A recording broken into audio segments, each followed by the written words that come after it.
നമ്മളെ ബ്രസീലിൽ പോയി. പോടാ പോടാ നിന്റെ ഉദ്ദേശം എനിക്ക് മനസ്സിലായി. ആദ്യം ചിലപ്പോൾ എം ഗെയിം ആയിരിക്കും, കാരണം നഹാസ് ആർഡിക്സ്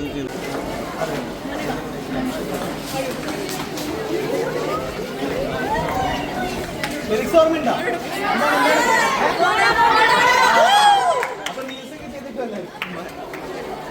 നീരജ് ബ്രോ നമ്മളെ ബ്രസീലിൽ പോയി. പോടാ പോടാ നിന്റെ ഉദ്ദേശം എനിക്ക് മനസ്സിലായി. ശവത്തിൽ കുത്താതെ പോടാ. എല്ലാവരും അർജന്റീനയുടെ ശത്രു ഇപ്പോൾ ബ്രസീലായിരുന്നു തോന്നുന്നു. നീരജ് ബ്രോ ഒറ്റ കാര്യം അൽ ക്ലാസിക്കോനെ കുറിച്ച് 2 വാക്ക് നിലവിൽ പറയാൻ പറ്റുന്നത്. അൽത്താഫ് ബ്രോന് വരാൻ പറ്റാനിട്ടാണ് ഞങ്ങൾ അടുത്ത പരിപാടിക്ക് അൽത്താഫ് ബ്രോയും അജുവേട്ടനും ഓക്കെ. എൽ ക്ലാസിക്കോനെ കുറിച്ച് 2 വാക്ക് പറഞ്ഞിട്ട്.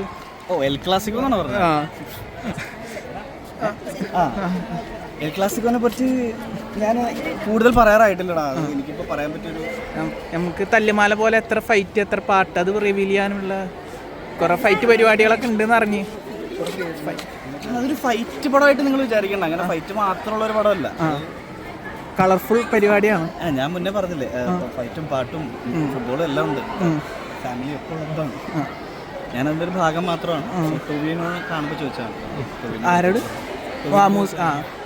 അല്ലെ മൂസിൻ മൂസിന്റെ എൽ ക്ലാസിക്കോ പ്ലസ് തല്ലുമാല ക്ലോസ് ഓവർ രണ്ടാമത്തെ പടമാണ്. അപ്പം എൻ്റെ ഒരു എക്സ്പെക്ടേഷൻ ഉണ്ടാവും. പടത്തിൽ ഏലിയനാരാണ്? അൽത്താഫ് ബ്രോ. എനിക്ക് ക്ലൂ അത് ടീച്ചർ കണ്ടാൽ മനസ്സിലാവില്ല. അൽത്താഫ് ബ്രോടാ.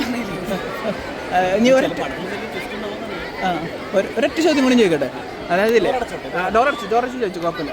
അതായത് ഇപ്പോൾ ഈ ഓണത്തിന് വലിയ രീതിയിൽ ക്ലാഷ് റിലീസ് വരെയാണ് മലയാളത്തിൽ. ഇപ്പോൾ കുറേ കാലത്തിന് ശേഷം ദുൽഖറിൻ്റെ യാം ഗെയിം, രാജേട്ടൻ്റെ ഖലീഫ് വരുന്നുണ്ട്, നിവിൻ ചേട്ടൻ്റെ ബദ്ലൈം കുടുംബ യൂണിറ്റ് 3 ഭയങ്കര എക്സൈറ്റഡ് ആണ് മലയാളികൾ. ഇതൊക്കെ ഒറ്റ ദിവസം റിലീസാണെങ്കിൽ നീരജ് ബ്രോ ആദ്യം ഏതാ കാണുക?